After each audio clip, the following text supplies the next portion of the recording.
कभी जीवन में देवाधिदेव महादेव को एक लोटा अगर जल चढ़ाया है, शिव जी के मंदिर तक आप गए हैं, शिवालय तक आप गए हैं, शंकर भगवान की चौखट तक आप गए हैं, तो शिव ने आपको थामा है, पकड़ा है,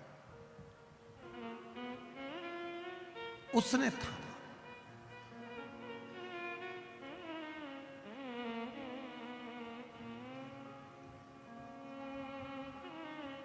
कई लोग कहते हैं गुरुजी हम मंदिर जाते हैं, पर शिव महापुराण की कथा कहती है आप कभी मंदिर नहीं जाते, देवाधिदेव महादेव आपको बुलाते हैं तब आप जाते हो, नहीं तो आप मंदिर भी नहीं जा सकते। आप ये जरूर कहते हो कि हम मंदिर जाते हैं, मैं रोज मंदिर जाती हूँ, मैं रोज आराधना करती हूँ, मैं रोज पूजन करती हूँ, मैं रोज अर्चना करती हूँ, मैं रोज भगवान की सेवा करती हूँ, मैं रोज भगवान की आराधना करती हूँ। जब तक वो ना चाहेगा तब तक आप नहीं कर सकते। उसकी कृपा नहीं होगी तब तक आप मंदिर भी नहीं जा सकते। उसकी करुणा नहीं होगी तब तक आप उसका गुणगान नहीं गा सकते। ब्रह्मदेव भगवान विष्णु से कहते हैं कि आपके पिता कौन है?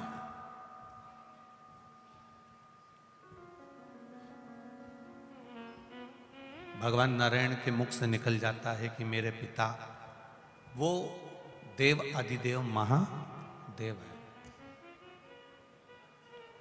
जिसको अपना गोत्र नहीं मालूम होता, जिसको अपना कुल नहीं मालूम होता, जिसको अपना सरनेम नहीं मालूम होता, जिसको अपना गोत्र का स्मरण नहीं होता, तो ब्राह्मण देवता भी कह देते हैं काम करो, शंकर भगवान का नाम ले लो, शिव जी का नाम ले लो, भगवान उमापति का नाम ले लो, उसका गोत्र सबका गोत्र है।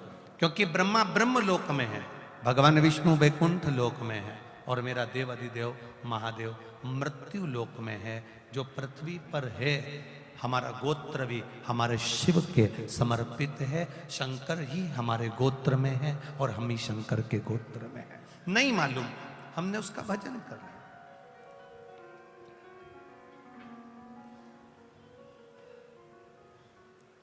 अर्जुन से हमको एक बात सीखना चाहिए।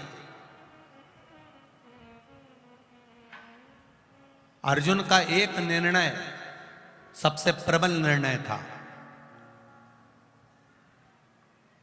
और अर्जुन ने सबसे बड़ा अगर कोई निर्णय लिया था तो वो एक निर्णय लिया था कि मुझे कृष्ण चाहिए,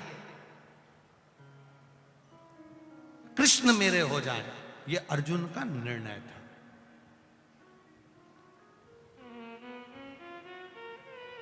एक प्रबल निर्णय अर्जुन ने ले लिया कि कृष्ण मेरे होना चाहिए, कृष्ण मेरे हो जाएं और कृष्ण मेरे हो रहे। ये अर्जुन ने निर्णय लिया कि मुझे कुछ चाहिए तो कृष्ण चाहिए। बस अर्जुन ने एक निर्णय लिया था कि मुझे कृष्ण चाहिए, और भगवान कृष्ण अर्जुन के हो गए थे। फिर अर्जुन ने कोई निर्णय नहीं लिया, बाकी के निर्णय भगवान कृष्ण ने लिए, अर्जुन चुप बैठे। फिर अर्जुन ने कोई निर्णय नहीं लिया, जितने निर्णय लिए वो भगवान कृष्ण ने लिए।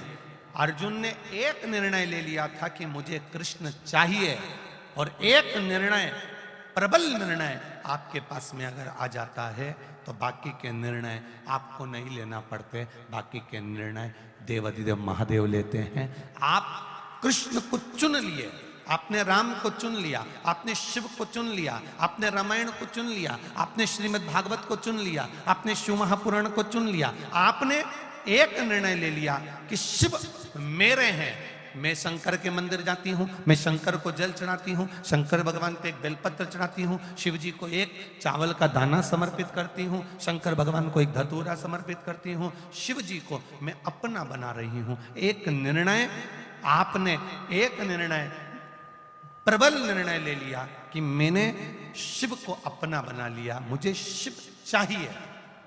बस बाकी के जितने आवाज पकड़ रहा है। बाकी के जितने निर्णय हैं वो सारे निर्णय कोई दूसरा नहीं लेगा, देवाधिदेव महादेव लेगा। अब उसके भरोसे मेरे बाबा दया करना, मैं तेरे भरोसे हूँ। मेरे बाबा दया करना,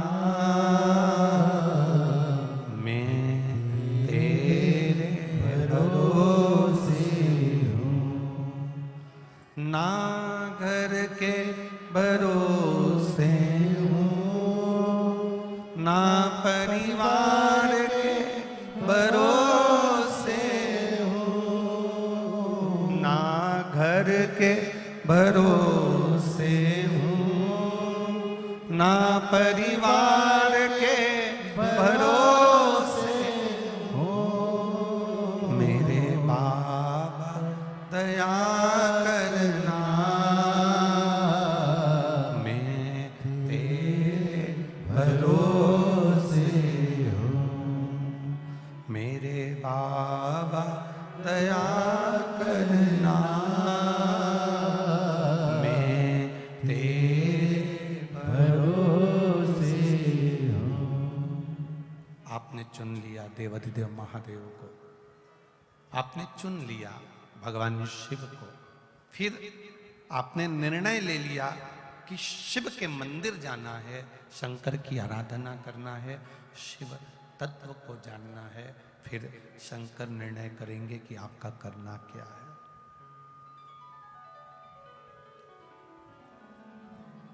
फिर निर्णय वो करेगा, फिर निर्णय वो लेगा। ब्रह्मा जी ने भगवान विष्णु से पूछा, आपके पिता कौन है?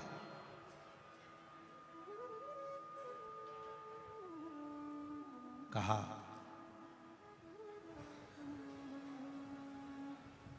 जिसने एक पानी के बुलबुले में एक बिंदु के रूप में आकर मुझे दर्शन दिया था, मेरा पिता वही है। एक बिंदु के रूप में जिसने दर्शन दिया,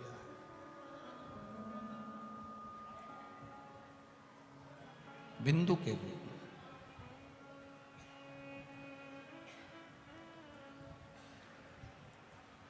और कोई दूसरा मेरा पिता नहीं।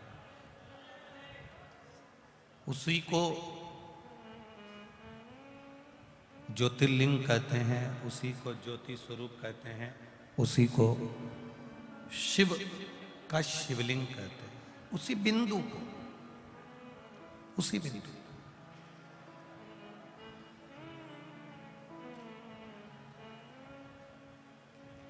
अब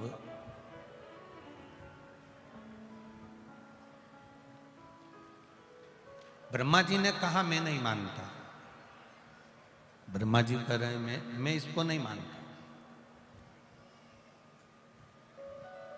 मुझे आपके पिता का दर्शन करना है।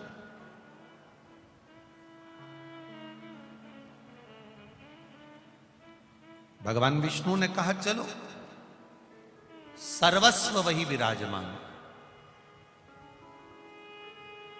कण कण में वही बैठा हुआ, चप्पे चप्पे में वही बैठा हुआ, हर जगह पर वही बैठा हुआ है। करो दर्शन, चलो मैं करा देता हूं। एक विशाल पर्वत को ब्रह्मा और विष्णु ने घुमाना प्रारंभ करा। ब्रह्मा और विष्णु ने जब विशाल पर्वत को घुमाना प्रारंभ करा, तब उसमें से एक अग्नि का खंभ प्रकट हो गया, और अग्नि के खंभ ने एक लिंग की आकृति प्रकट हो गई, और लिंग की आकृति प्रकट होकर भगवान देवाधिदेव महादेव ने ब्रह्मा जी और भगवान विष्णु के सामने कह दिया कि आज मुझे प्रकट करा है ब्रह्मा और विष्णु ने, मुझे प्रकट करा है ब्रह्मा और विष्णु ने।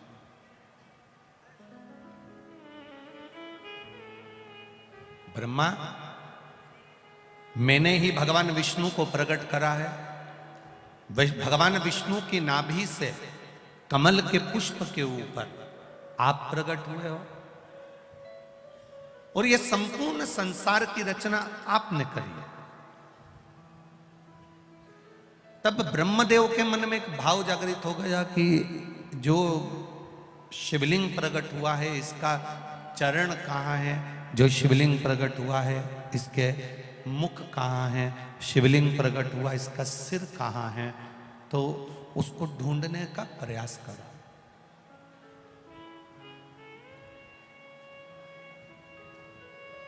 भगवान विष्णु से ब्रह्मा जी ने कहा कि आप कहाँ जाना चाहेंगे। बाहर की आवाज अंदर आ रही है पर अंदर की आवाज नहीं क्लियर आ रही है और आवाज बेस जा।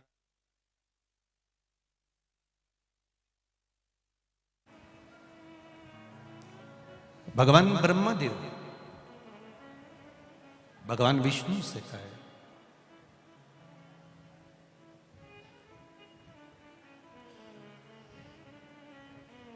आप शीश का दर्शन करने जाएंगे कि चरण का दर्शन करने जाएंगे। भगवान देवाधिदेव महादेव ने, भगवान शिव जी ने, भगवान विष्णु ने तुरंत ब्रह्मा जी के सामने कह दिया कि मैं भगवान का शीश देखने जाऊं, एक पिता का मस्तक देखने के लिए जाऊं, ये मेरी सामर्थ्यता नहीं है, ये मेरी सामर्थ्यता नहीं। मैं भगवान देवाधिदेव महादेव के शिवलिंग के चरण को ढूंढने के लिए जाऊंगा। ब्रह्मा जी कहते हैं मैं शीश देखने जाऊंगा। गुरु, माता, पिता, शिक्षक, संत, सतगुरु, इनके शीश को नहीं देखा जाता।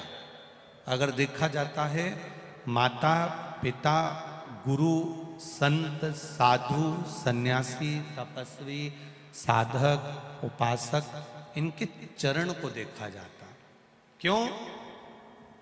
क्योंकि इनके चरणों को जिसने पकड़ लिया, इनके चरणों को जिसने साध लिया, इनके चरणों को जिसने पकड़ा, बस समझ लो कि भव सागर से पार उतरने का साधन मिल गया। यहां तक शिव महापुराण की कथा कहती है कि बड़ों की बात को जो मान लेता है, बड़ों के कहने को जो मान लेता है, बड़ों की बात को जो मान लेता है, उसको बड़ा बनने से कोई नहीं रोक सकता। वो एक दिन बड़ा बन ही जाता है जो बड़े की बात माने।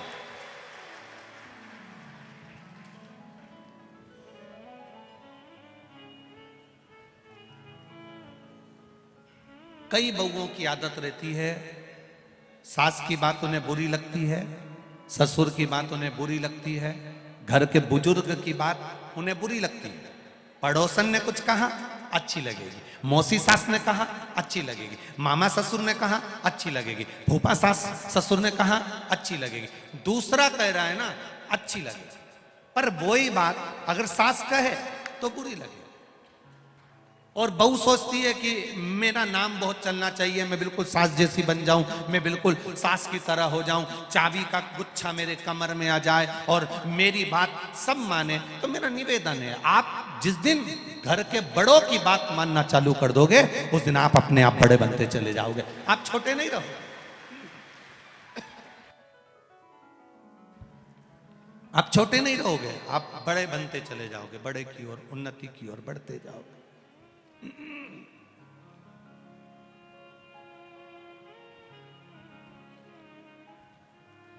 हम दूसरे का कहना मानते हैं, हम दूसरे की बात मानते हैं, हम दूसरे के कहने पर चलते हैं। हम दूसरे ने कह दिया तो वो हमने मान लिया, दूसरे ने बोल दिया तो हमने मान लिया, पर अपनों का नहीं मानते। बड़ी विडंबना है संसार की, बहुत बड़ी विडंबना। वृद्धाश्रम में जाते हैं, वृद्ध लोगों को रोटी खिलाते हैं, वृद्धाश्रम में जाते हैं केला खिला देते हैं, वृद्धाश्रम में जाते हैं बुजुर्गों के पास बैठ जाते हैं, वृद्धाश्रम में जाते हैं बुढ़े लोगों के पास, बुजुर्गों के पास बैठकर उनसे बातें करते हैं। वृद्धाश्रम में जाते हैं, खूब अच्छे अच्छे फोटो खिंचवाते हैं। वृद्धाश्रम में जाते हैं, खाना खिलाते हुए फोटो खिंचवाते हैं। वृद्धाश्रम में जाते हैं, फल देते हुए फोटो खिंचवाते हैं। वृद्धाश्रम में जाते हैं, उनके पलंग पर बैठकर उनसे बात करते हुए फोटो खिंचवाते हैं। शिव पुराण थोड़ी सी उल्टी है इस मामले में। मेरे देवाधिदेव महादेव का चरित्र थोड़ा अलग है। मेरा देवाधिदेव महादेव कहते हैं, वृद्धाश्रम में जाकर बूढ़े को, बुजुर्गों को भोजन करा रहे हो, वृद्धाश्रम में जाकर केले खिला रहे हो, वृद्धाश्रम में जाकर उनके पलंग पर बैठकर उनसे बात करते हुए फोटो खिंचवा रहे हो, और अपने व्हाट्सएप पर, अपने स्टेटस पर, अपने फेसबुक पर, अपने यूट्यूब पर, अपने गूगल पर, अपने इंस्टाग्राम पर डाल रहे हो। जरूरी यह है कि वृद्धाश्रम के बुजुर्ग के पास जाने से पहले घर में जो बुजुर्ग है उसके पास 15 मिनट बैठना सीख जाओ, तो आपका जिंदगी संवर जाए।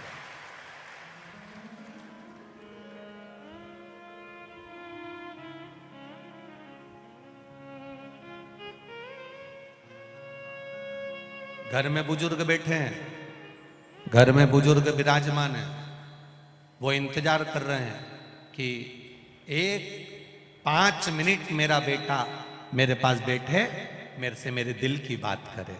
ए नाना, ए नंगा, ए छोरा इधर आ, बेटा इधर आ, बाबू इधर आ। वो बिठाए, ये दौड़ के चले जाए। मम्मी टाइम नहीं है, पिताजी समय नहीं है, भागा भागा भागा भागा, बस यहाँ जाए वहाँ जाए, दोस्त के जाए, काम पर जाए, धंधे पर जाए, बिजनेस पर जाए, फैक्ट्री पर जाए, यहाँ जा वहाँ जा, पूरी जिंदगी बस केवल दौड़ रहा है, दौड़।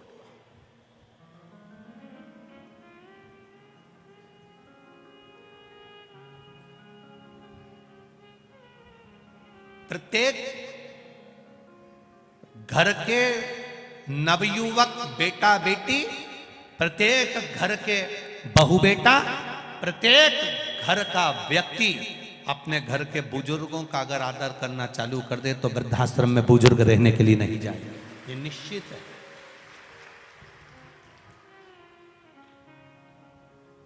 दूर के ढोल, फिर लोग कहते हैं सियोर वाला महाराज मालवा में फिर ताने देना चालू कर देता है। अब तुम सोचो जरा, विचार करिएगा जरा, अपने भीतर उतारिएगा।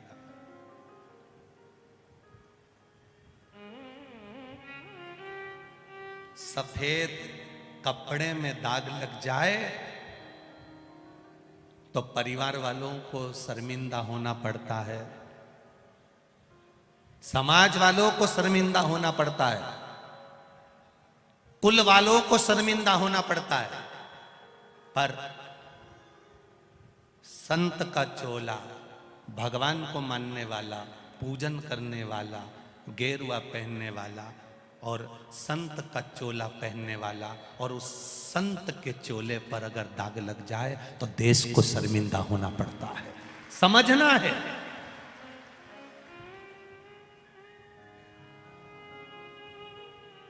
कल कथा में कहा था, ढोंग की जिंदगी जीने से अच्छा है, बोलो बोलो जम के बोलो, ढंग की जिंदगी जीना चालू कर दो, तुम्हें ढोंग की जिंदगी जीने की जरूरत नहीं पड़ेगी। अब प्रसन्नता का जीवन जी।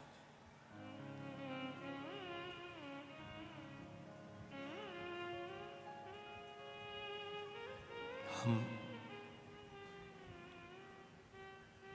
भगवान का भजन कर रहे हैं, हम भगवान का कीर्तन कर रहे हैं, हम भगवान का मंत्र जाप कर रहे हैं, हम भगवान का स्मरण कर रहे हैं, 4-4 घंटा बैठकर हम भगवान का पूजन कर रहे हैं, इसके बाद भी भगवान हम पर प्रसन्न क्यों नहीं होता?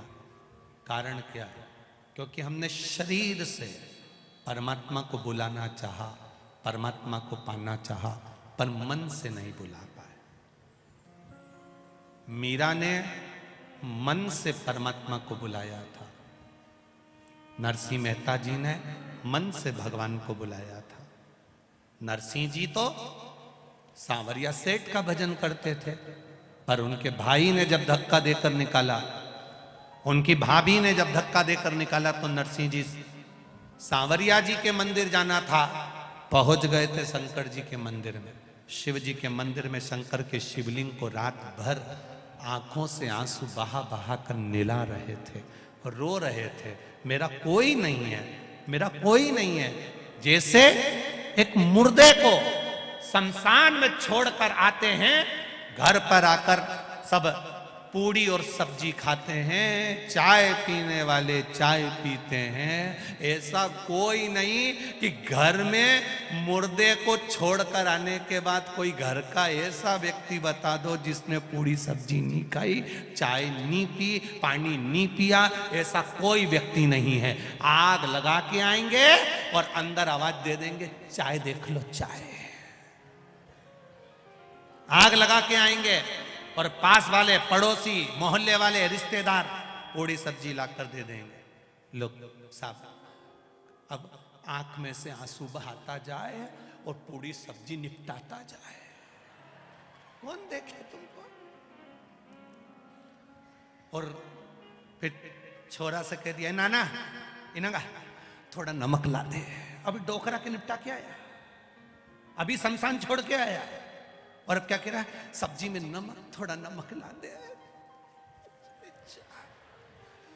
वो छोरा नमक ला के दे दिया, इन्हें बुड़का के और खाता जाए। कौन याद करे? में आपके भाव जागृत होना चाहिए। हम क्यों, किस लिए? माता के चरण, पिता के चरण, गुरु के चरण, संत के चरण, सतगुरु के चरण, शीश पर दृष्टि ना हो, चरण पर दृष्टि हो। राम जी की कथा कहती है, रावण जब अंत समय में जमीन पर पड़ा था तब राम जी ने लक्ष्मण जी से कहा था जाओ। विद्वान ने मुंह फेर लिया। लक्ष्मण गुस्से में राम जी के पास पहुंचा और राम जी से जाकर कहा कि रावण को बहुत अभिमान है, उसने मुझे देखा और मुंह फेर लिया, उसने मुझे देखकर मुंह फेर लिया। इतने में राम जी ने कहा, लक्ष्मण रावण को अभिमान नहीं है, अभिमान तो तेरे भीतर भरा हुआ है। गुरु के पास जब ज्ञान लेने के लिए जाते हैं तो उसके सिर के पास नहीं बैठते, उसके चरणों में जाकर बैठते हैं। जा उसके चरण में जाकर बैठो, उसके चरणों में जाकर, उसके चरणों में जाकर विराजमान होइए, उसके चरणों में जाकर बैठ जाइए।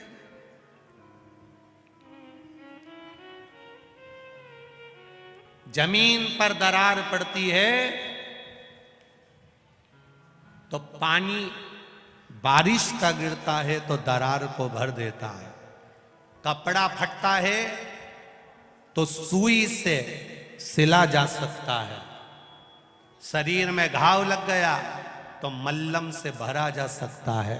पर वाणी का घाव इतना विचित्र होता है, वो जिंदगी भर नहीं भरा पाता है। जिंदगी भर उस वाणी के घाव का स्मरण रखें। हमारे मुख से कोई ऐसा शब्द ना निकले जिससे किसी के हृदय को ठेस पहुंचे, कोई रोए, किसी का मन दुखे, किसी का चित्तवृत्ति दुखे। क्यों?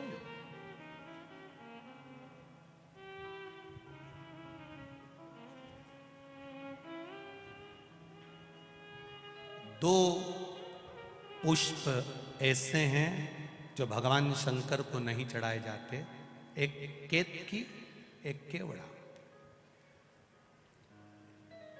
और चंपा भी भगवान शंकर को चढ़ती है, पूरे साल नहीं चढ़ती, केवल भादों के महीने में चढ़ती है, उसके सिवाय नहीं चढ़ती। क्या कारण था? केतकी की कथा तो यहां पर शिव महापुराण में आ जाती है कि केतकी ने एक गलती कर दी थी। ब्रह्मा जी शंकर भगवान के शिवलिंग का दर्शन करने के लिए ऊपर जाते गए, शिवलिंग का छोर नहीं मिला, शीश नहीं मिला। ब्रह्मा जी गौ माता को लेकर आ गए, गाय चलो पृथ्वी पर चलकर भगवान विष्णु के सामने कह देना कि ब्रह्मा जी को छोर मिल गया। गौ माता ने कहा मैं झूठ क्यों बोलूं?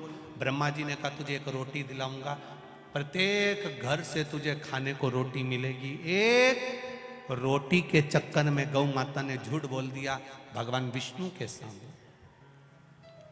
केवल एक रोटी के लिए गाय झूठ नहीं बोल रही, एक रोटी के लिए संसार का मनुष्य भी झूठ बोलता है, दिन भर झूठ बोलता है, दिन भर। एक बार श्री हनुमान जी महाराज जब अयोध्या में राम जी का राज्य स्थापित हो गया, अयोध्या के राजा श्री राम बन गए, विराजमान हो गए, हनुमान जी घूमते रहते थे तो कपड़े की दुकान वालों ने हनुमान जी को रोक लिया। कपड़े वालों ने, किराने की दुकान वालों ने हनुमान जी को रोका, रोक कर पूछा, क्यों रे हनुमान, तूने लंका कैसे जलाई थी?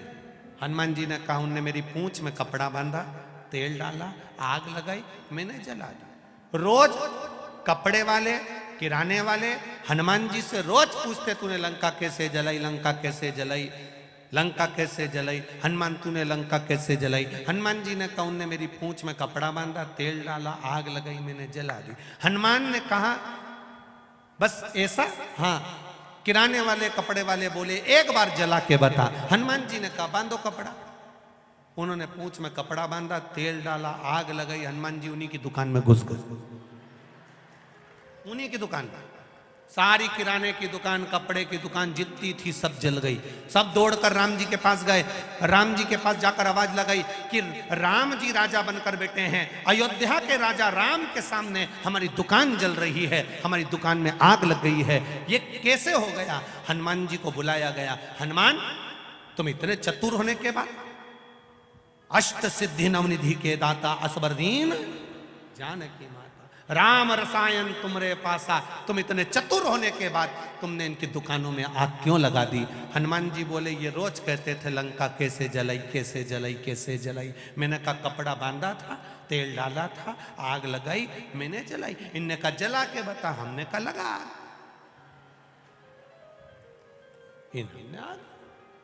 तो तूने इनकी दुकान क्यों जलाई? तो हनुमान जी बोले, इनकी दुकान लंका से कम है क्या? 1 रुपए की चीज 10-10 रुपए में बेचे तो आग ऐसे ही लगाऊंगा, ये कम है? शिव कथा कह रही है, भगवान शंकर का संवाद कर रहा है, शिव महापुराण की कथा कह रही है, शिव तत्व कह रहा है, शंकर भगवान का चरित्र कह रहा है, शिव कथा कह रही है।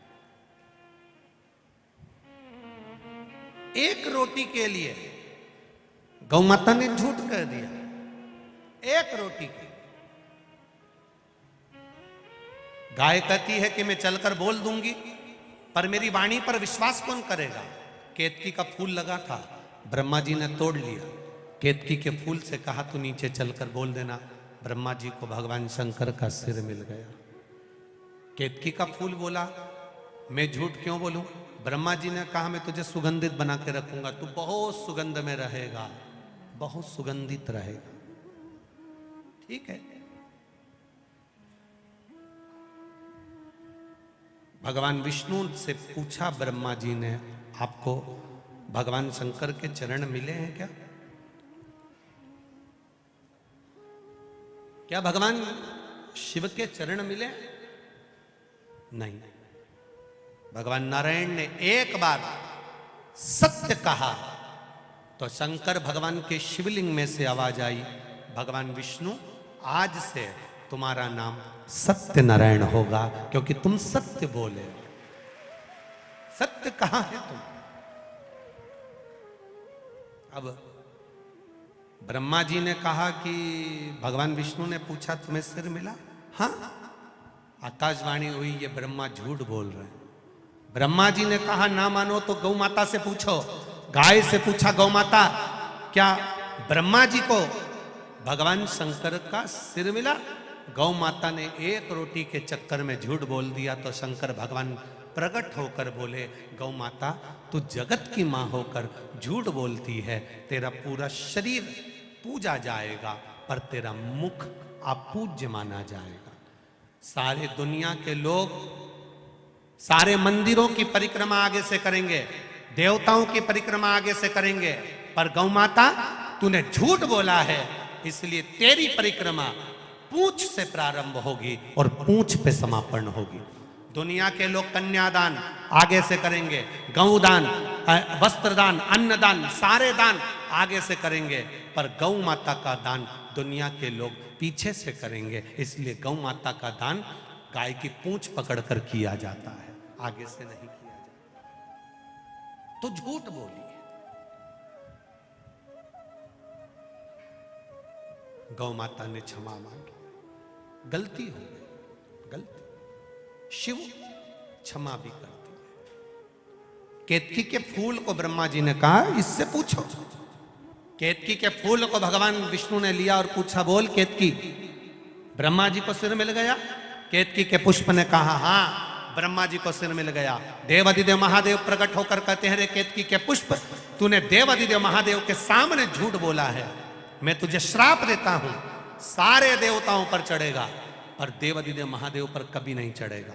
अगर भूल से भी केतकी का फूल मुझ पर चढ़ गया तो 1000 गौ हत्या के बराबर दोष लग जाएगा। इसलिए केतकी का फूल शिव पर नहीं चढ़ता। तो झूठ बोला।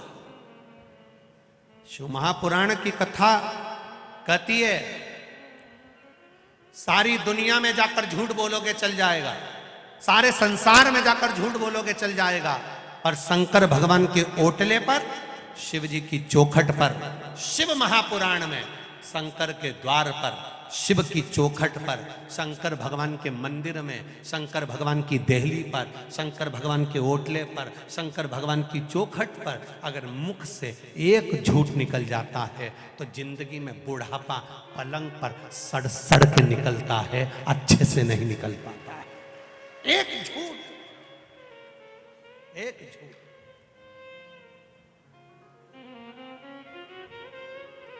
नरक पटक देता। आपका भजन, आपका विश्वास, आपकी श्रद्धा आपको वहां से निकालकर परमात्मा तक ले जा सकते। एक पत्र आया है, देखिए।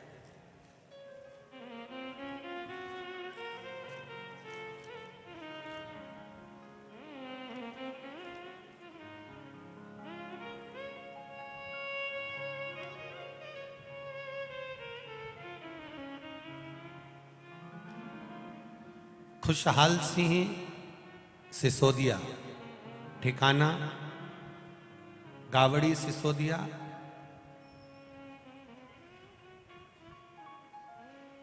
ठीक दाना गावड़ी सिसोदिया, तहसील बरनागर, जिला उज्जैन। कहीं बैठे हो तो हाथ हिलाइएगा। आप ही हैं, दोनों हाथे से हिला दो। श्री शिवाय नमस्तुभ्यम। गुरुजी 6 साल से पथरी की बीमारी थी। गर्भेडर में पथरी का बड़ा प्रभाव था, शरीर बिगड़ता चले गया, दर्द होता था। डॉक्टरों को दिखाते थे तो कहते थे कि इसका ऑपरेशन कराना पड़ेगा। 30 अप्रैल 2022 से मैंने शंकर भगवान की कथा आपके मुख से सुनी और शिव जी को जल चढ़ाना प्रारंभ करा। 6 साल से जो पथरी की बीमारी थी वो चलती जा रही थी और डॉक्टर ने कह दिया था पथरी भी बड़ी है। गुरुदेव शिव जी को जल चढ़ाता, आपने कहा एक बेलपत्री रोज खाओ, शरीर में अगर रोग है तो बेलपत्री का सेवन करो। शंकर जी को जल चढ़ाता, आचमन करता, बेलपत्री खाता। गुरुदेव 30/12/2022 मैंने 30 अप्रैल से कथा सुनना चालू करी और दिसंबर के महीने में मैं शंकर भगवान को जल चढ़ाकर जैसे ही पानी पीकर, जल पीकर और बेलपत्र खाकर आया तो मुझे बहुत तेज दर्द उत्पन्न होने लगा। दरवाजे पर ही इतना दर्द हुआ कि मैं वर्णन नहीं कर सकता। गुरुदेव घर आते ही मेरी बाथरूम बंद हो गई और मुझे बाथरूम भी नहीं आई। पूरा दिन निकल गया, समय निकलता गया, दर्द बढ़ता गया। गुरुदेव शिव जी की रखी हुई बेलपत्र जो खा नहीं पाया था उसको खाया और बाबा की कृपा से जैसे ही मैं वॉशरूम के लिए गया मेरी पूरी पथरी निकलकर बाहर आ गई। मुझे ऑपरेशन की जरूरत नहीं पड़ी। मैंने एक डब्बी में उस पथरी को भी भेजा है और मेरी पूरी जो जांच डॉक्टर ने करी है उसको भी मैंने पूरी जांच आप देख सकते हैं कैमरे के माध्यम से या आस्था चैनल के माध्यम से पूरी जांच उन भी लगाई है। और जो पथरी मेरी अपने आप निकली वो पथरी की डब्बी भी मैंने लगाई है। अब ठीक है बाबा, हर हर महादेव। बैठिए, श्री शिवाय नमस्तुभ्यम, बैठिए। शिव तत्व है औघड़ी।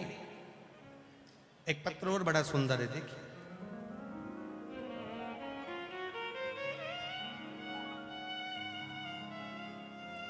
सतीश जी सेन, बदनावर। सतीश जी सेन, बदनावर। कहीं बैठे हैं? आप ही हैं? धर्मपत्नी भी आई है साथ में? अच्छा, दोनों हाथ हिला दो।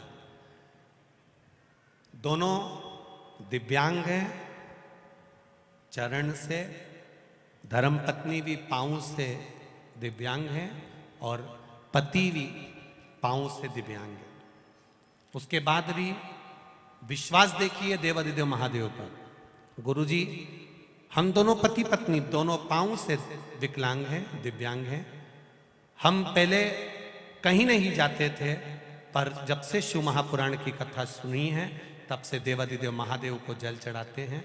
भोले भंडारी से रोज प्रार्थना करते हैं। 3 वर्ष से बड़े दुख में थे, बड़ी तकलीफ में थे, बड़े कष्ट में थे। कोई रोजगार नहीं था, बेरोजगारी में थे, दोनों को कोई काम नहीं था। घर का गुजारा कैसे हो, भोजन कैसे मिले गुरुदेव। बड़े निराशा से जिंदगी निकल रही थी।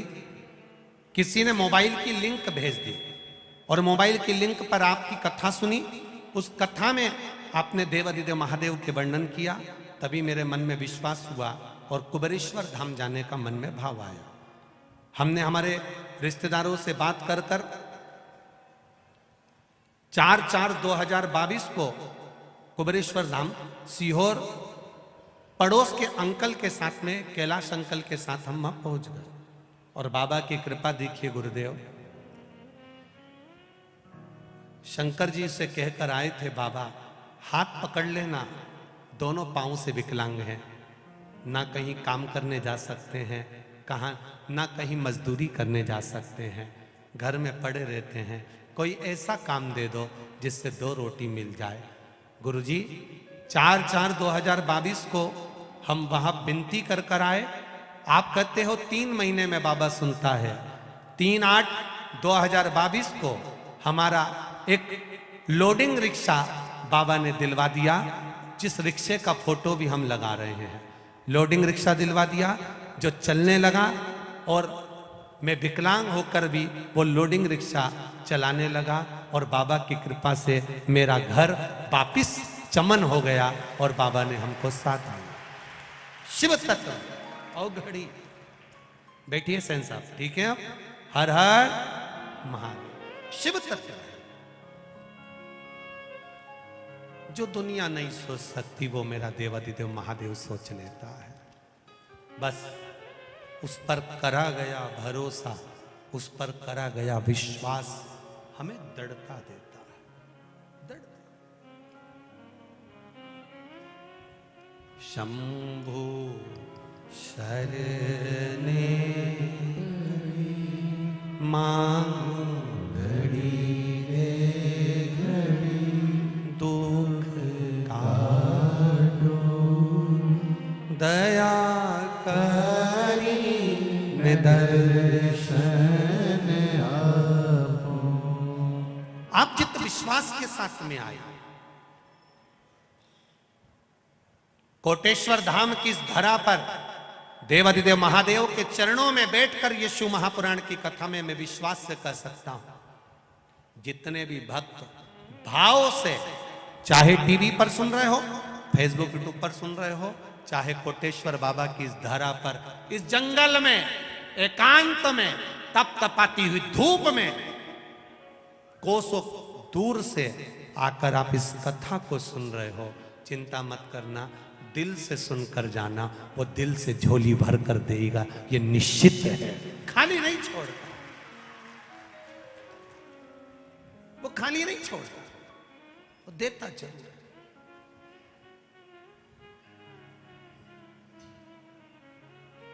दिखावे से परे हो जाओ। कई लोग ताना देंगे, क्या रखा है शिव जी के पास जाने से, शंकर जी को जल चढ़ाने से क्या मिलता है, शंकर भगवान के मंदिर जाने से क्या मिलता है, शंकर जी का गुणगान करने से क्या मिलता है, शिव तत्व को पाने से क्या मिलता है। ये पत्र प्रतिदिन इतने पत्र आते हैं, ढेर लगा रहता है पत्रों का, सारे पत्र यहीं छूट जाते हैं। इन पत्रों में मोबाइल नंबर रहता है, एड्रेस रहता है, फोन नंबर रहता है। जिसके मन में संशय आता है वो इन पत्रों के माध्यम से उनके पास जाकर पूछ भी सकता है कि कहीं ये पत्र नकली तो नहीं है, कहीं ये पत्र गलत तो नहीं है। जाओ पूछो। बस निवेदन इतना है, ढोंग की जिंदगी में ना पड़ना, छल में ना पड़ना, अंधविश्वास में ना पड़ना, चमत्कारों के चक्कर में मत पड़ना। पढ़ना तो मेरे महादेव के चक्कर में पढ़ना, अपनी भक्ति के बल पर वो प्रकट होगा, भक्ति के बल।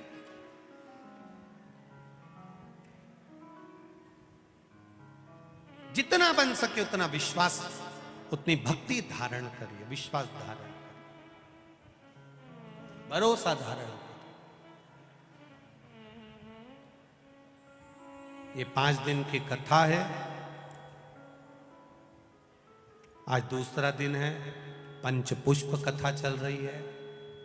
4 अप्रैल से उज्जैन बड़नगर रोड पर, उज्जैन की पावन धरा पर, मां छिपरा के तट पर, महाकाल की नगरी में कालाधिपति जिसने समय बनाया, पल बनाया, घड़ी बनाई, नक्षत्र बनाया, उस महाकाल की नगरी में कथा सुनने का मौका मिलेगा 2 बजे से 5 बजे तक, उस उज्जैनी में। कुछ लोग पूछ रहे थे उज्जैन में कथा है, उसकी कोई विशेष बात।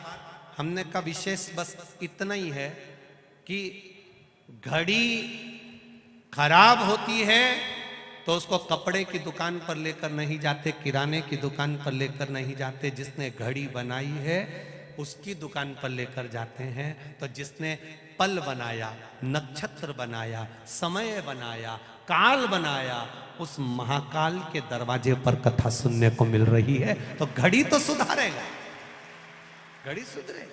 अब घड़ी की दुकान पे घड़ी जाएगी। ये शिव तत्व है। ये उघड़दानी की कथा। केतकी, तूने झूठ बोला, झूठ बोल दो, कहीं पर भी बोलोगे चलेगा, पर शिव के धाम पर नहीं, शंकर के पास नहीं, शिव महापुराण में नहीं, शंकर की चौखट पर नहीं, शंकर के द्वार पर नहीं, शिव जी के ओटले पर नहीं। पहले के समय में अदालत नहीं होती थी, पहले के समय पर अदालत नहीं होती थी, पहले के समय पर पंचायत नहीं होती थी। पहले के समय पर अगर कोई गड़बड़ करता था उसको शंकर जी के मंदिर ले जाते थे, उठा गंगा जली, और कहते तूने ऐसा नहीं किया। केवल शंकर के मंदिर ले जाकर बिठा देते, उठा गंगा जली, तूने ऐसा करा कि नहीं करा, उठा गंगा जली, तू ये बोला कि नहीं बोला। क्यों? क्योंकि शंकर के मंदिर में अगर झूठ बोला जाता है तो जिंदगी पूरी नरक से बदतर, बुढ़ापा सड़ सड़ के निकलता है। डॉक्टर कह देते हैं अंतिम समय चल रहा है, इसको घर ले जाओ, घर पर भी 1-2 साल ऐसे ही निकल जाते हैं। बहुएं हर बार गीता जी सुनाती है तो भी मरते ही नहीं। गंगा जली 4-5 बार पिला दी तो भी प्राण नहीं छूटते, गाय दान करा दी तो भी प्राण नहीं छूटते, सब कुछ कर दिया इसके बाद भी प्राण नहीं छूटते। पंडित जी से जाकर पूछा, ससुर जी बड़े बीमार पड़े, सासू जी बड़ी बीमार पड़ी, दादा ससुर बड़े बीमार पड़े, हमारे नाना ससुर बड़े बहुत बीमार पड़े, इनकी मुक्ति कैसे होगी, कारण क्या है, कैसे होगा? गीता जी सुना दी, मोक्ष कथा सुना दी, सब कुछ सुना दिया, पर मुक्ति नहीं। उसका कारण क्या है? केवल एक कारण है कि किसी शंकर के मंदिर के ओटले पर बैठकर गप्पे मारते मारते झूठ बोल दिया होगा। और झूठ की जो सजा है वो साधारण नहीं, वो सहज नहीं।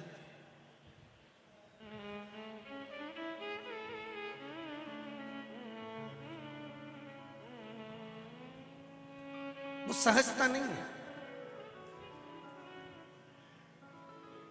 इसीलिए शिव महापुराण की कथा कहती है महाराज, इसीलिए।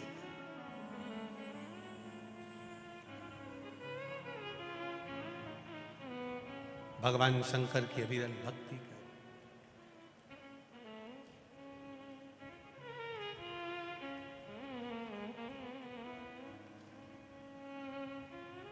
महाराज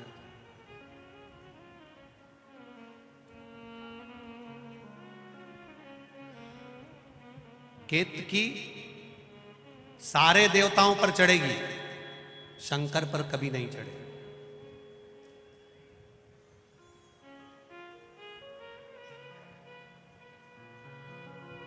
केवड़ा शिवजी पर क्यों नहीं चढ़ता? केवड़े का पुष्प शंकर तक क्यों नहीं पहुंचता? केवल एक कारण, चंपा साल भर भगवान देवादिदेव महादेव पर क्यों नहीं चढ़ता? केवल भादो का महीना, केवल एक भद्रपद, बाकी का समय नहीं। कारण क्या है? केवल निंदा में व्यस्त रहता था। केवड़ा और चंपा दोनों का एक ही काम था, दिन भर केतकी की निंदा में लगे रहते थे। आप सबसे एक निवेदन है, कोई गलती करे, कोई गलत काम करे, उसने करने वाले ने कर दिया, हम क्यों उसकी निंदा करें? हम क्यों उसके लिए अपशब्द बोले? हम क्यों आड़ा टेढ़ा बोले? वो निंदा में लगा। शिव जी ने श्राप दे दिया, केतकी को जो दोष है वही की वही दोष तुम दोनों को भी लगेगा, क्योंकि उसने जो पाप करा है उस पाप का गुणगान तुम दोनों ने किया है। पाप का गुणगान तुम दोनों ने किया। बहुत बहुत ध्यान देना, जरा इस चरित्र पर थोड़ा सा ध्यान देना। बहुत कोई व्यक्ति का हम निंदा करते हैं ना, तो उसका पाप हमारे माथे चढ़ता चले जाता है। निंदा करने वाला, जिसकी हम निंदा कर रहे हैं, उसका पाप। एक कथा पहले कही थी, आप लोगों के स्मरण में होगा। एक राजा को एक बीमारी लग गई, पूरा शरीर टपक रहा है, गिर रहा है, पूरा शरीर टपक रहा है, गिर रहा है। बड़ी भयंकर बीमारी, गल गल कर शरीर नीचे गिर रहा था। राजा ने सारे वेदों को दिखाया, सारे डॉक्टरों को दिखाया, पर राजा का शरीर ठीक नहीं हुआ।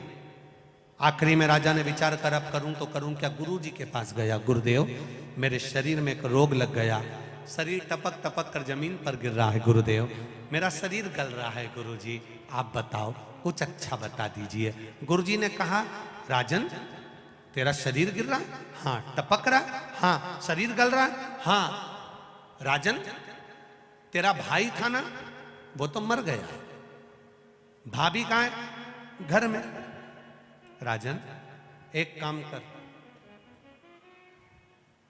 जहां जिस कक्ष में तेरी भाभी सोती है, उस कक्ष के बाहर रात्रि के समय पर जाकर दरी बिछाकर सोना चालू कर दे।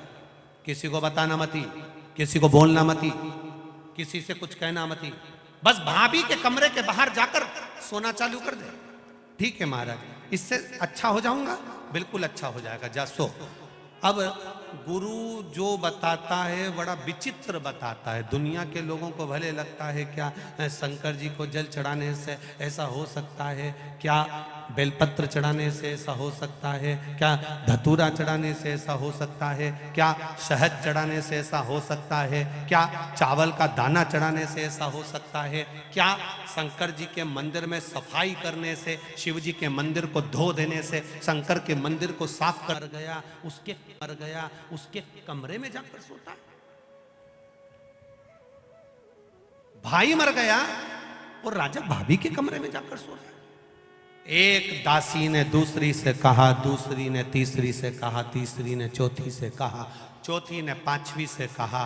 बात पूरे नगर में फैल गई। लोग राजा को गालियां देने लगे, अपशब्द कहने लगे, ताना देने लगे, आड़ा टेढ़ा कहने लगे, कोसने लगे, खूब अपशब्द कहने लगे।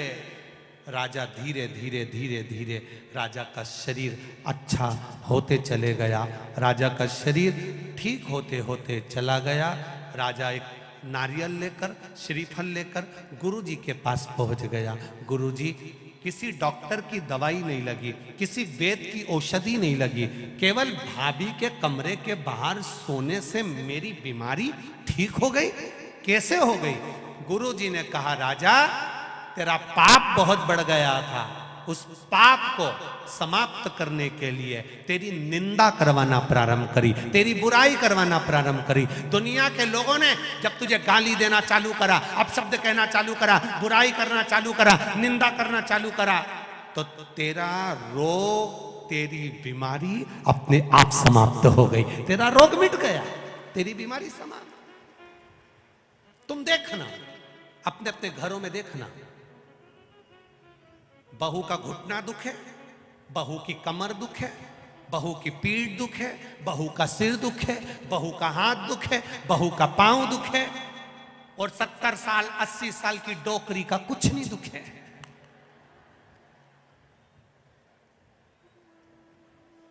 वो बूढ़ी अम्मा का कुछ नहीं दुखता, वो माता का कुछ नहीं दुखता। कारण क्या है? कभी तुमने सोचा?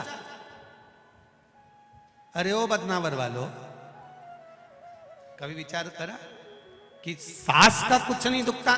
सवेरे 4 बजे 5 बजे उठती, झाड़ू लगा लेती, दांत अभी तक जोरदार, चना भी खा जाती, और तू देखे तो 2-3 बार तो कुल्ला करके आती, आंखें इतनी बढ़िया कि अभी भी सुई में धागा पिरो ले, और तू सुई में धागा पिरोए तो 2 बार चश्मा को उतार के साफ करके फिर चढ़ा ले।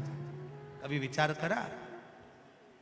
सुबह 4 बजे से घर की बुजुर्ग मां काम में लग जाती है, 4 बजे से गोबर, झाड़ू, बर्तन, ये वो करते करते करते करते सवेरे जल्दी नहा नुहा के मंदिर जाके फिर आके काम में लग जाए। रात को सोते सोते तक भी कोई काम बता दे तो वो काम कर दे। मेहमान आए पानी पिला दे, रोटी बना दे, सब्जी बना दे, खिला खिलू के नची। और तेरे शरीर में कष्ट, बहू का हाथ दुखे, पांव दुखे, सिर दुखे, कमर दुखे। कभी विचार करा कि बूढ़ी माँ को कुछ नहीं होता और तुझे क्यों होता? उसका कारण केवल एक ही है, घर की बहू मायके में जाकर सास की इतनी बुराई करती, इतनी बुराई करती, इतनी बुराई करती कि सास एकदम जोरदार होती चली जाती है।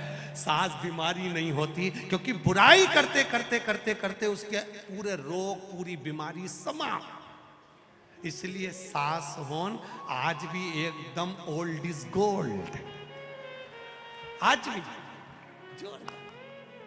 अब मेरा बहुओं से निवेदन है, सास को जल्दी निपटाना है तो बुराई बिल्कुल मत करो। तुम जितनी जितनी बुराई करोगे ना, सास उतनी जोरदार खजूर वाली चोटी बना के, हार वार पहन के, झामर झुमका पहन के चलेगी। और तुम बुराई करना बंद कर दोगे तो सास भी धीरे धीरे धीरे धीरे धीरे धीरे फिर पलंग पे मिलेगी। अगर तुम जितनी बुराई करोगे उतनी वो रसोई घर में मिलेगी। जल्दी निपटाना है तो बुराई करना मत करो। क्यों करूंगा? शिव पुराण कह रही है, हम किसी की बुराई करते, हम किसी की निंदा करते, हम किसी की चुगली करते, हम किसी का अपशब्द कहते हैं। केवड़े ने और चंपा ने केतकी के फूल की बुराई करी, और वो बुराई करी, इतनी करी, इतनी करी, इतनी करी, इतनी करी कि शंकर जी ने कह दिया इसका पाप इसके माथे चढ़ जाए, ये भी पापी कहलाएगा, इसको भी दोष लगेगा, इसको भी चढ़ाने वाला दोष ग्रसित होगा। केवल उसका पाप इसके माथे चढ़ जाए।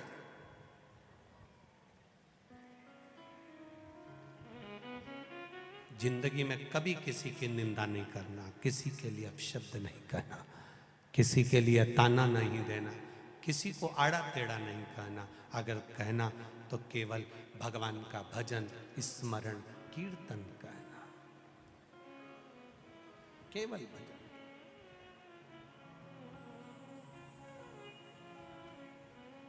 उसकी भक्ति, उसका स्मरण, उसका मंत्र जाप, उसका कीर्तन।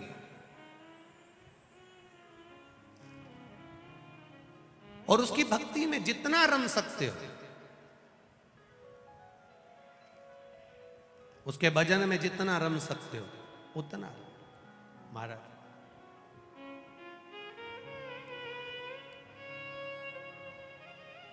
वो कहते हैं ना,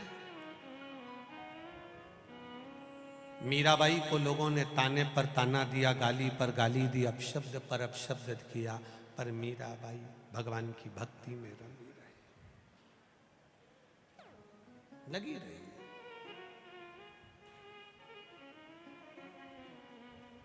मीरा भगवान की अविरल भक्ति में लगी, अविरल भक्ति में लगी है मीरा।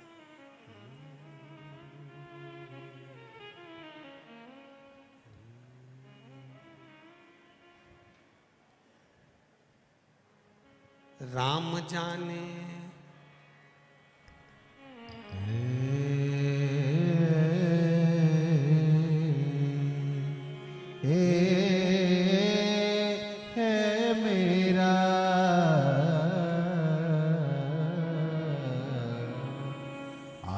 मन मोहन मीरा मेवतड़ी बुलावे, आजा मन मोहन मीरा मेवतड़ी बुलावे, ओ मेवतड़ी बुलावे थाने दासी तुम जावे रे, मेवतड़ी बुलावे थाने मीरा भाई बुलावे रे, आजा मन मोहन मीरा मेवतड़ी बुलावे, आजा मन मोहन मीरा मेवतड़ी बुलावे।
दोनों हाथों से ताली से बजाओ।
रास को नहीं आवे रे दुनिया के प्रीत माने रास को नहीं आवे रे आजा मन मोहन मीरा में वतड़ी बुलावे, आजा मन मोहन मीरा मिणत नहीं बुलावे ओ में वतड़ी बुलावे थाने मीरा भाई बुलावे, मैं वतड़ी बुलावे ताने मीरा भाई बुलावे आजा मन मोहन मीरा मैं वतड़ी बुलावे आजा मन मोहन मीरा मिणत नहीं बुलावे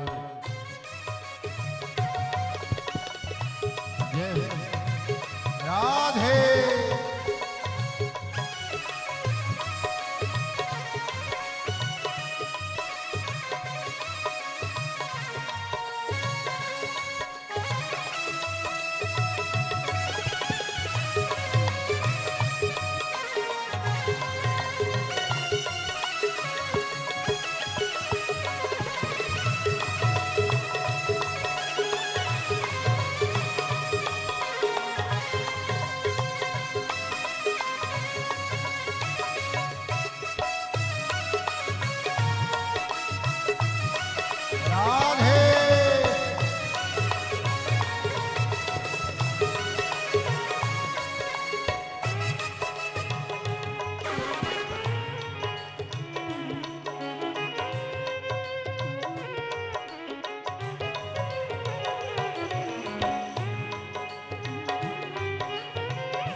हरि बोल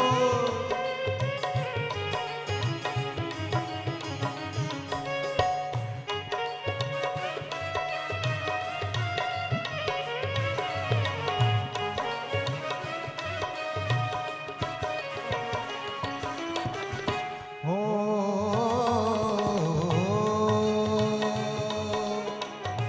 पत्थर निकाय पूजे बोला यो राणा दे पत्थर निकाय पूजे बोलो राणा दे राणा दे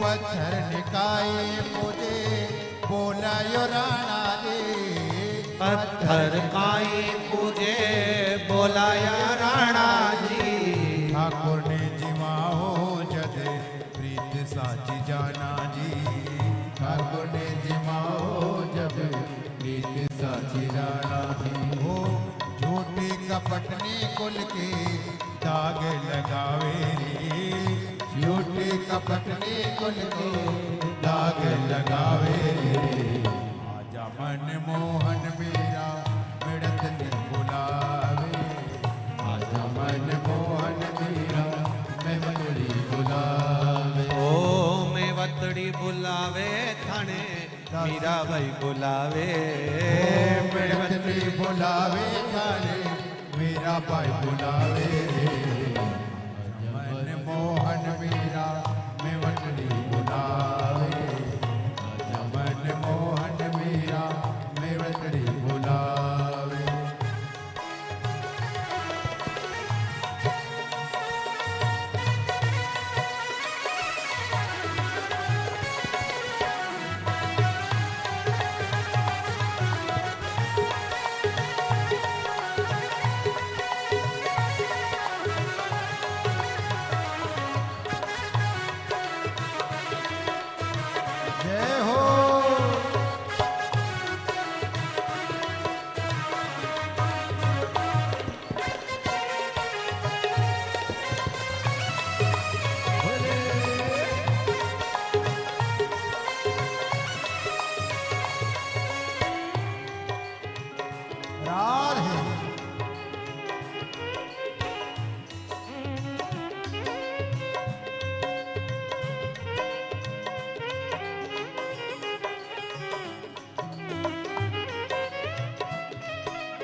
जय हो।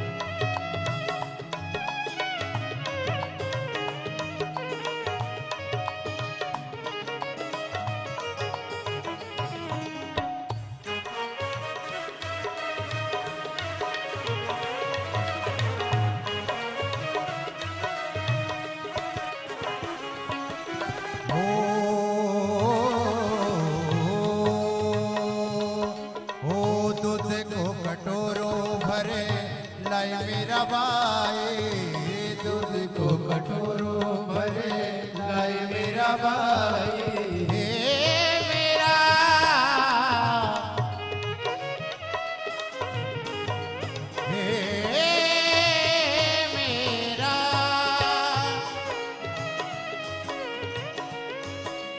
मेरा भाई दूध को कटोरो भरे दूध को कटोरो भरे लाए मेरा भाई दूध को कटोरो भरे लाए मेरा भाई पियो मारा श्याम थाने मेरा ने दुहाई पियो मारा श्याम थाने मेरा ने दुहाई ओ प्रेम दीवानी मेरा प्रेम दीवानी मेरा प्रेम दीवानी मेरा श्याम रिझावे आजा मन मोहन मेरा मिड़त ने बुलावे आजा मन मोहन मेरा मिड़त ने बुलावे ओ मिड़त ने बुलावे थाने मेरा भाई बुलावे मिड़त ने बुलावे थाने मेरा भाई बुलावे आजा मन मोहन मेरा मिड़त ने बुलावे आजा मन मोहन मेरा मेतड़ी बुलावे ओ मेवतड़ी बुलावे थाने मीरा भाई बुलावे मेतड़ी बुलावे थाने मीरा भाई बुलावे ओ मेवतड़ी बुलावे थाने मीरा भाई बुलावे मेतड़ी बुलावे थाने मीरा भाई बुलावे आजा मन मोहन मीरा मेतड़ी बुलावे आजा मन मोहन मीरा मेतड़ी बुलावे आजा मन मोहन मीरा मेवतड़ी बुलावे आजा मन मोहन मीरा मेतड़ी बुलावे भाव से दोनों हाथों से प्रेम से जय हो ओहो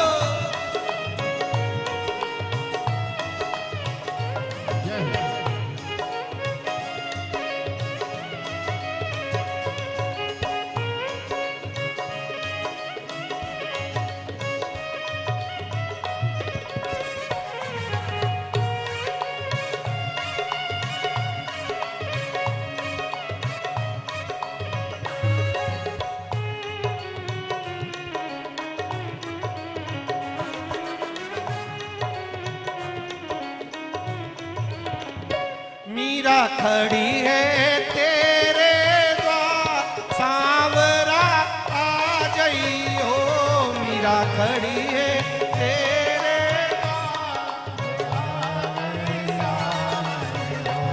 मीरा खड़ी है तेरे द्वार सांवरा आ जाइयो मीरा खड़ी है तेरे द्वार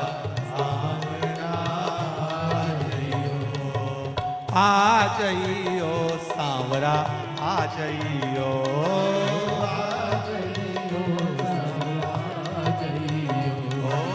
आ जाइयो सांवरा आ जाइयो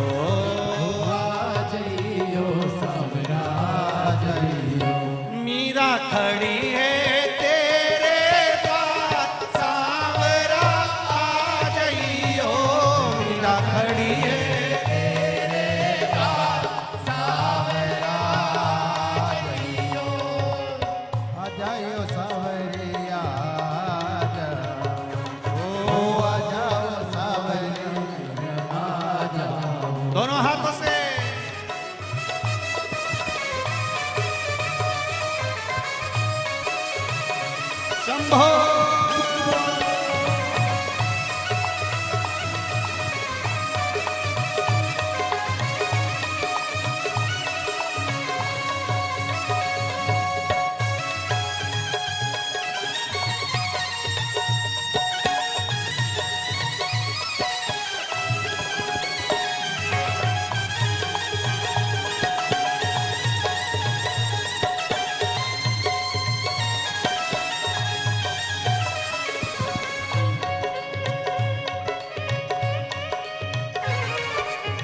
क्यों परिणाई। ओ बाबो सामने लाड़ लड़ाए, बाबो सामने लाड़ लड़ाए।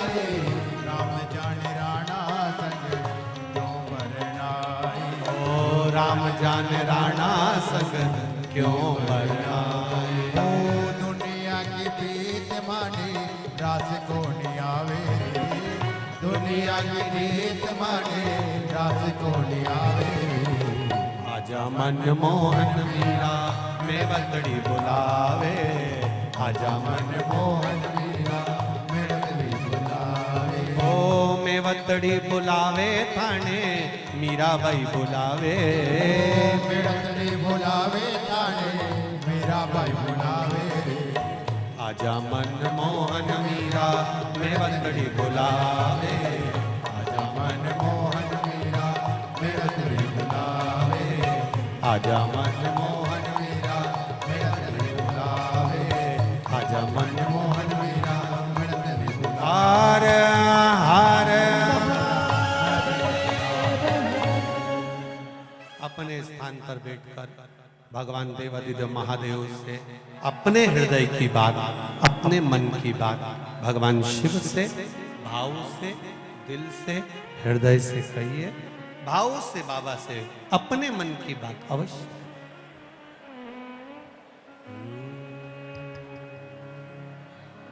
श्री शिवाय नमस्तुभ्यं। श्री शिवाय नमस्तुभ्यं। श्री शिवाय नमस्तुभ्यं। श्री शिवाय नमस्तुभ्यं। श्री शिवाय नमस्तुभ्यं। भोला सब दुख काटो भारा। ओ भोला सब दुख काटो भारा। शिव शंकर जपो तेरी माला, भोले बाबा जपो तेरी माला। भोला सब दुख काटो भारा। ओ भोला सब दुख काटो भारा। वेश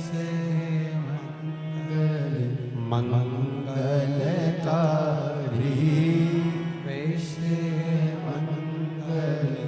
मंगलकारी। शमशान वासी हमारा, शमशान वासी हमारा। ओ भोला सब दुख काटो भारा। ओ भोला सब दुख काटो भारा। शिव कथा कह रही है, भगवान शंकर का संवाद कह रहा है। चंपा ने, केवड़े ने, दोनों ने खूब निंदा करी और निंदा करने के कारण इन दोनों को भी वही दोष लगा जो केतकी को लगा।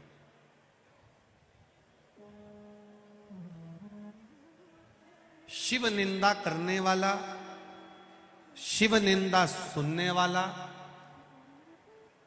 दोनों ही दोष। शिव कथा कह रहे हैं।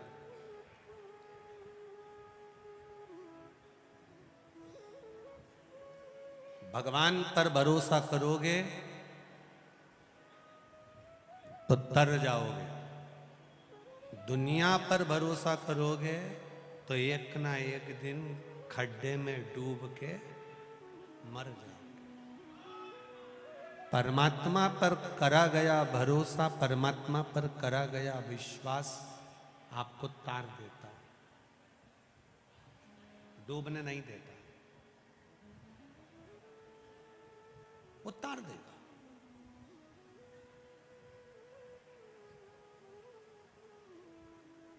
शिव कथा कह रहे हैं,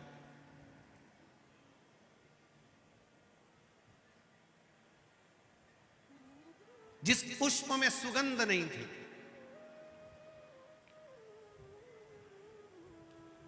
जिस पुष्प की सुगंध भी नहीं है,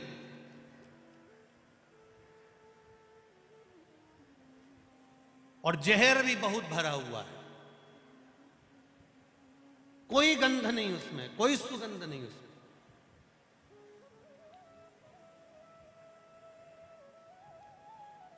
केतकी, केवड़ा, चंपा, ये तीनों जब एक सभा में बैठते थे तो इन तीनों के चेहरे पर एक साधारण से पुष्प को देखकर हंसा करते थे, जिस पुष्प का नाम था कनेर का पुष्प, पीला कनेर। मैं आस्था चैनल के कार्यकर्ताओं से कहूंगा कि पीला कनेर के पुष्प का दर्शन अवश्य कराएं, जो शंकर भगवान को अति प्रिय है। पंच पुष्प में से दूसरे नंबर का पुष्प है। पहले नंबर का कौन सा था? कल कथा में वर्णन किया था, कौन सा? पारिजात, हार श्रृंगार जिसको बोलते हैं। दूसरे नंबर का है कनेर, जो जहर से परिपूर्ण है। पीला कनेर टीवी के माध्यम से आप दर्शन कर रहे होंगे, फेसबुक यूट्यूब पर कथा को सुन रहे हैं तो उस पर देख रहे होंगे। एलसीडियां जो लगी हुई हैं, एलईडियां, उस पर भी आप लोग आराम से दर्शन कर रहे होंगे। पीला कनेर, केतकी, चंपा, केवड़ा, जो कि पुष्पों में प्रबल पुष्प हैं, बड़े सुगंधित पुष्प हैं। जब पुष्पों की सभा लगती है तो उस पुष्पों की सभा में भी इन तीनों को बड़ी महत्वता दी जाती है, बड़ी महत्वता। मुस्कुरा रहे हैं, हंस रहे हैं। जब व्यक्ति के पास में थोड़ा सा वैभव आ जाता है, व्यक्ति के पास में थोड़ा सा धन आ जाता है, व्यक्ति के पास में थोड़ी सी संपदा बढ़ जाती है, व्यक्ति के पास में थोड़ी सी पद, प्रतिष्ठा, यश बढ़ जाता है, तब वो साधारण व्यक्ति पर थोड़ा ठहाके लगा सकता है, हंस लेता है। पर ये नहीं जानता सारे देवता अच्छी अच्छी वस्तु को भले अपने पास रख लेते होंगे, पर मेरा महादेव जो किसी काम की वस्तु नहीं है, मेरा महादेव उसको अपने पास में रख लेता है। जो कोई काम करे, जिसका कोई कीमत नहीं, जिसकी कोई महत्वता नहीं। धतूरे की कोई कीमत होती है क्या? अरे बोलो, जम के बोलो जरा। नहीं। बेलपत्र की कोई कीमत, डमरू की कोई कीमत, त्रिशूल की कोई कीमत, सांप की कोई कीमत, भभूति भस्म की कोई कीमत, मुंडमाला की कोई कीमत, जिसकी कोई कीमत ही नहीं है, जिसको दुनिया ने नकार दिया, जिसको दुनिया ने धक्के मार कर निकाल दिया। शिव महापुराण की कथा कहती है,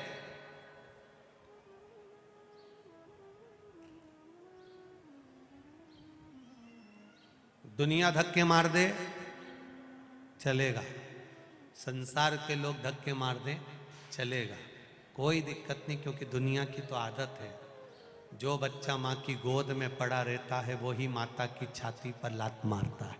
ये तो रीति है, ये नियम है। जो माँ की गोद में पड़ा हुआ है वही माता की गोद में लात चलाता है, माता की छाती पर लात मारता है। बाल्यावस्था में ये हमें सीख देता है। संसार के लोग धक्का मार सकते हैं, संसार के लोग अपशब्द कह सकते हैं, संसार के लोग ताना दे सकते हैं, संसार के लोग आपको गाली दे सकते हैं, संसार के लोग आप पर उंगली उठा सकते हैं, पर यदि तहसील बदनावर, जिला धार कहीं बैठे हो तो हाथ हिलाइएगा। कहीं बैठे हो तो अपने आप ही हैं, दोनों हाथ हिला दो एक बार। हाँ, ऐसे 2010 में हुई थी। शादी के 5 साल हुए और मेरे पति को कैंसर हो गया। पति को कैंसर हुआ। गुरुदेव, मेरे यहां कोई संतान का सुख नहीं था। डॉक्टरों ने कह दिया तुम्हारे पति को कैंसर है, संतान का सुख मुश्किल है, और कैंसर भी बड़ा स्टेज पर पहुंच चुका है। गुरुदेव, कैंसर भी ठीक नहीं हो रहा था और संतान का सुख भी नहीं था। 2010 में शादी हो गई। 12 साल हो गए गुरुजी। 2015 में कैंसर हुआ। बढ़ता गया, बढ़ता गया, बढ़ता गया, संतान का सुख भी नहीं था।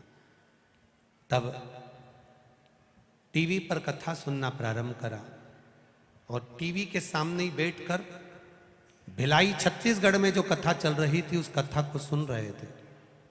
पति ने कहा, सियोर वाला महाराज कहता है शंकर पर विश्वास रखकर जल चढ़ाओ और रोग का निवारण भी होगा और मन का मनवांचित फल भी प्राप्त होगा। मैंने कहा सारे डॉक्टरों को दिखा लिया, इतने साल हो गए संतान नहीं है, 12 साल हो गए संतान का सुख नहीं, 10-12 साल हो रहे हैं, अब क्या सुख? और आपको भी कैंसर है, डॉक्टर भी कह रहे हैं कि नहीं हो सकता। पति ने कहा, सियोर वाला महाराज कह रहा है सफेद आंकड़े की जड़ का प्रयोग पशुपतिनाथ का व्रत एक बार करते हैं, दोनों मिलके करते। गुरुजी, दोनों ने पशुपति व्रत प्रारंभ किया। सफेद आंकड़े की जड़ का प्रयोग कमर में तुमरुका जी का नाम लेकर बांधा। बाबा से मैं 2 प्रार्थना करती थी, बाबा एक इनका कैंसर ठीक कर दो, लास्ट स्टेज का बताया है, और मेरी गोदी भर दो, इतना ही बस मांगने आई हूं। गुरुजी, लोग हंसते थे, एक बार जिसको कैंसर हो गया क्या ठीक होगा? और जिसको 10-12 साल शादी के हो गए क्या औलाद होगी? पर बाबा आज इस पंडाल में मैं दोनों को लेकर आई हूं, मेरा पति भी ठीक है और मेरी गोदी में मेरा बेटा है, मैं दोनों को लेकर। बेटा है साथ में, लियाओ लियाओ लियाओ, जल्दी लाओ।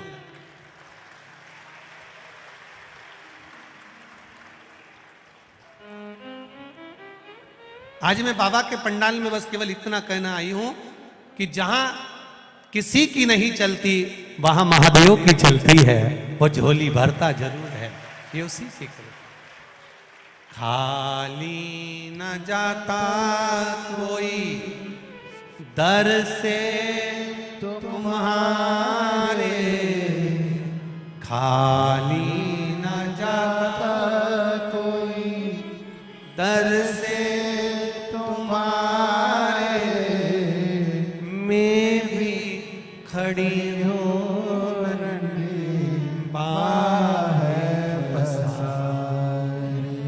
मैं भी खड़ा हूँ बाहर पसारे, अपने हृदय से लगा लो लगा लो, गिरा जा रहा हूँ उठा लो उठा, प्रभु अपने दर से अब तो न टालो, गिरी जा रही हो उठा लो उठा लो।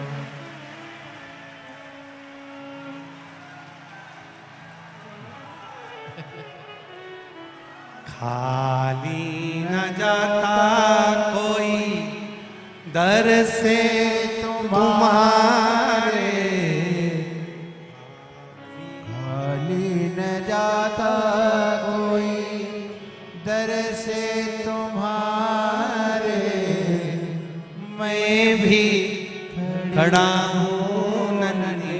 रोइए नहीं, बिल्कुल रोना बंद कर दो। अब रोना नहीं, अब तो बाबा के चरणों में है। रोना बंद। जब भी कथा में आओ ना तो रोना बंद कर दो। अब तो बाबा ने झोली भी भर दी और पति को भी ठीक कर दिया, अब क्या रोना। खाली न जाता कोई दर से तुम्हारे, मैं भी खड़ी हूँ नन्हे बाहे पसारे। अपने हृदय से लगा लगा लो, गिरी जा रहे हो, उठा लो, उठा लो। पत्र में बहन आपने लिखा है, उमा जी जोशी, शायद जिंदगी का पहला कोई व्याख्या होगा जिसमें पति को कैंसर हो और मेरी गोदी भी नहीं भरी हो। डॉक्टरों ने दोनों तरफ से निराश किया था, पर दोनों खुशियां लेकर इस दरबार में खड़ी हूं, बाबा के दरवाजे। ये कृपा शिव की, उसके बिना कोई कृपा नहीं कर सकता। उसकी कृपा, उसकी उदारता, उसकी दया। आप जा रहे हो शिव मंदिर तक, आप जा रहे हो शंकर की चौखट तक, आप जा रहे हो शिव के शिवालय तक, आप एक लोटा जल शंकर जी को चढ़ा रहे हो, उसका फल खाली नहीं जाता है।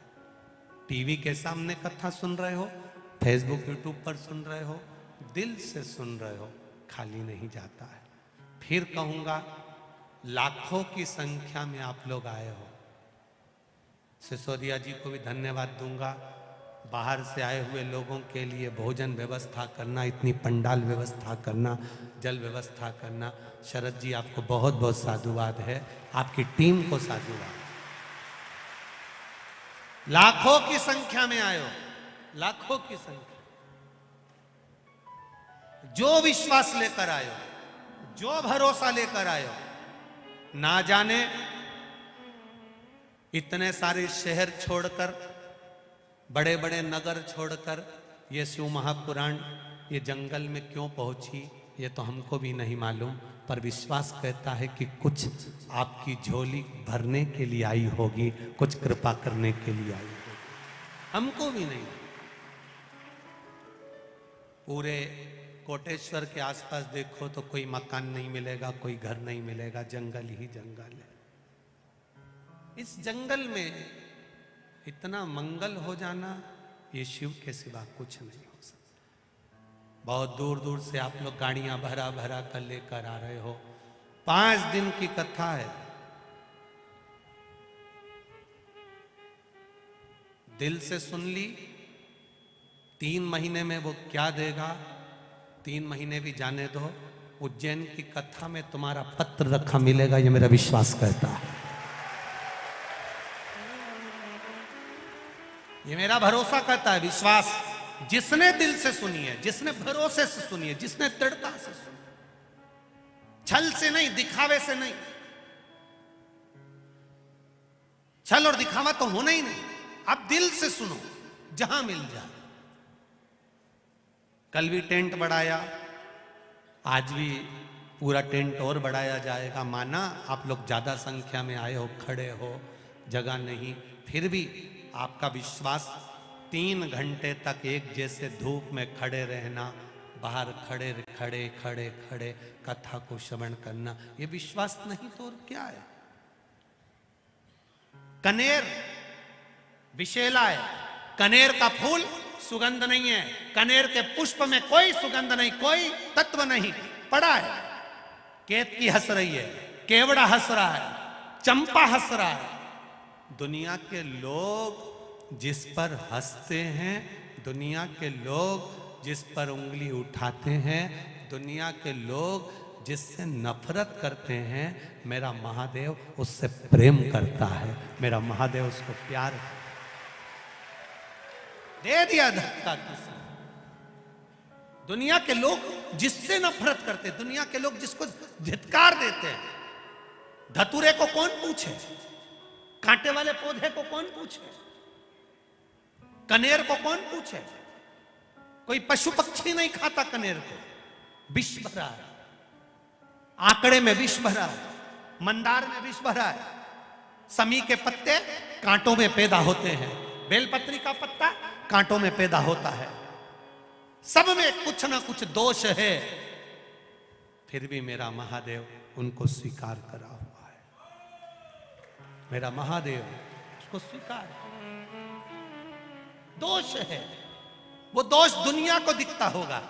लोग कहते होंगे बेलपत्री में कांटे हैं, समी के पत्ते में कांटे हैं। लोग कहते होंगे कनेर जहरीला है, शंकर जी को चढ़ाना नहीं चाहिए। धतूरे में कांटे हैं, भांग में ऐसा है, उसमें ऐसा है। दुनिया के लोग इनमें दोष देखेंगे, पर मेरा महादेव दोष में भी कुछ अच्छा देख लेता है। नारद जी ने देखा, सब हंस रहे थे कनेर के पुष्प को।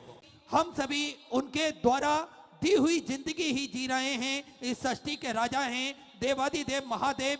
इस पूरी मृत्यु लोक का संचार जो कर रहे हैं वो मेरे देवादिदेव महादेव हैं।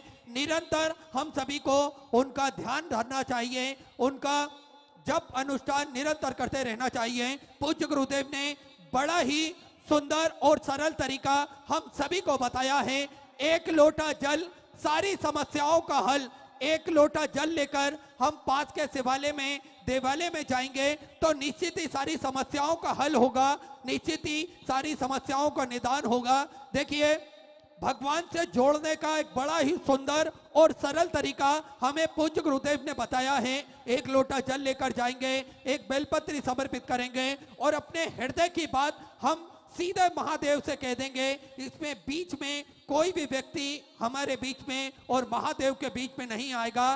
देखिए, हम डायरेक्ट पहचान हमारी ऊपर हो गई, ऊपर लेवल पे हो गई, तो हमें नीचे किसी की आवश्यकता नहीं पड़ेगी। हम हमारी पहचान महादेव से बनाकर रखें। और शिव महापुराण की कथा जिसने हमको कई मार्गों पर हमारा मार्ग प्रशस्त किया है, हमको सभी को कुछ ना कुछ अवश्य सिखाया है। आज हम सभी देखते हैं लाखों की संख्या में कहीं पर भी कथा हो, लाखों की संख्या में भक्त पहुंचते हैं, शिव महापुराण की कथा श्रवण करते हैं। देखिए, ये जो कथा हो रही है ये आसपास कुछ जंगल एरिया है, कोटेश्वर धाम पर जो जगह कथा हो रही है और वहाँ हाईवे से 25 किलोमीटर लगभग अंदर ये गांव पड़ता है।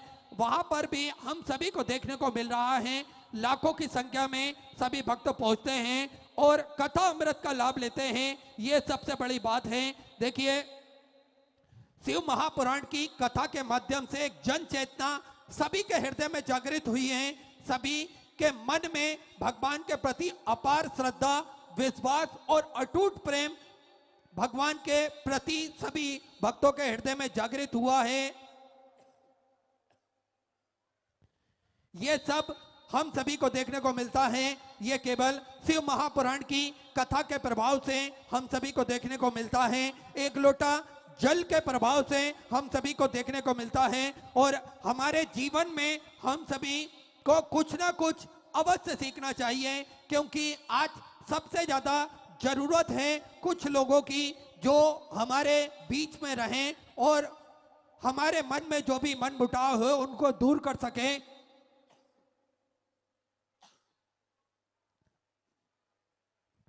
आज आवश्यकता है हमें एक इलेक्ट्रिशियन की, जो कि ऐसे दो व्यक्ति को बीच में कनेक्शन कर सके जिनकी आपस में बातचीत बंद हो। ऐसा इलेक्ट्रिशियन हमारे बीच में होना आवश्यक है, हमारे जीवन में होना आवश्यक है।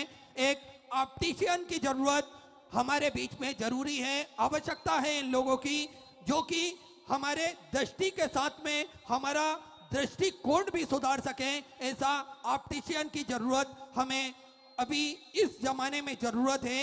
एक चित्रकार, एक ऐसा चित्रकार की हमें आवश्यकता है जो हर व्यक्ति के चेहरे पर मुस्कान की रेखा खींच सके। आज मुस्कान हमारे चेहरे पर आए, इससे बड़ी कोई उपलब्धि नहीं है। आज हंसी हमारे चेहरे पर आए, इससे बड़ी कोई बात नहीं है। एक ऐसा चित्रकार हमारे जीवन में होना बहुत ज्यादा आवश्यक है, जरूरी है। एक ऐसा मिस्त्री जो दो पड़ोसियों के बीच में पुल बनाने में सक्षम हो। आज हम सभी को देखने को मिलता है आपस में बात विवाद करके बातचीत बंद होना, इसलिए एक ऐसा मिस्त्री की आवश्यकता है जो दोनों के संबंध को फिर से गहरा कर सके, फिर से बना सके। एक माली की जो अच्छे विचारों का रोपण कर सके, और इस संसार में अच्छे विचारों का रोपण होना बहुत ज्यादा जरूरी है। एक प्लम्बर की जो टूटे हुए रिश्तों को जोड़ सके, जो आपस में रिश्ते टूट जाते हैं उनको जोड़ने में सक्षम हो, ऐसा प्लम्बर की भी जरूरत हमारे जीवन में बहुत ज्यादा जरूरी है। एक ऐसा वैज्ञानिक जो दो व्यक्तियों के बीच में ईगो का इलाज खोज सके, ईगो का इलाज कर सके, ऐसा वैज्ञानिक भी हमारे जीवन में बहुत ज्यादा जरूरी है। एक ऐसा शिक्षक जो एक दूसरे के साथ विचारों का सही आदान प्रदान करना हमें सिखा सके, ऐसा शिक्षक भी हमारे जीवन में होना बहुत ज्यादा जरूरी है। एक ऐसा डॉक्टर जो सबके दिलों में से नफरत, जलन, क्रोध निकालकर मोहब्बत और प्रेम ट्रांसप्लांट कर सके, ऐसा डॉक्टर भी हमारे जीवन में होना बहुत ज्यादा जरूरी है। देखिए, छोटी सी है ये जिंदगी, हम सभी को आपस में मिलजुल कर रहना चाहिए, मिलजुल कर आपसी विवादों को खत्म करना चाहिए। शिव महापुराण की कथा ने हम सबको यही सिखाया है। शिव महापुराण की कथा न केवल हमारे धर्म के प्रति,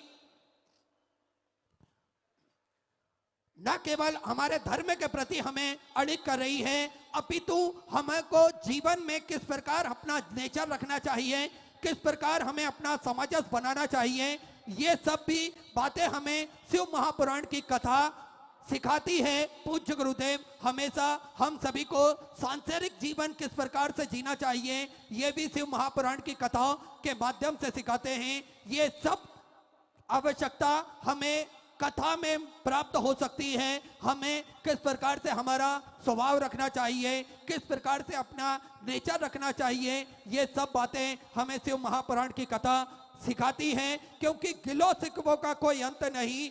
पत्थर कहता है हम पानी की मार से टूट रहे हैं, और पानी कहता है कि पत्थर मुझे खुलकर बहने नहीं देता।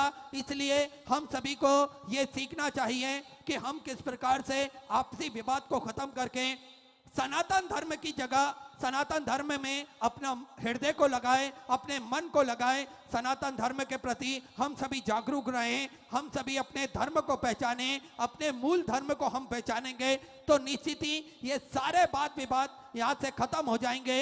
और शिव महापुराण की कथा ने बहुत हद तक ये प्रयास करा है कि सभी भक्तों को जोड़कर मंदिर जाना सिखाया है। पूज्य गुरुदेव ने हम सभी को मंदिर जाना सिखाया है, हम सभी मंदिर जाते हैं।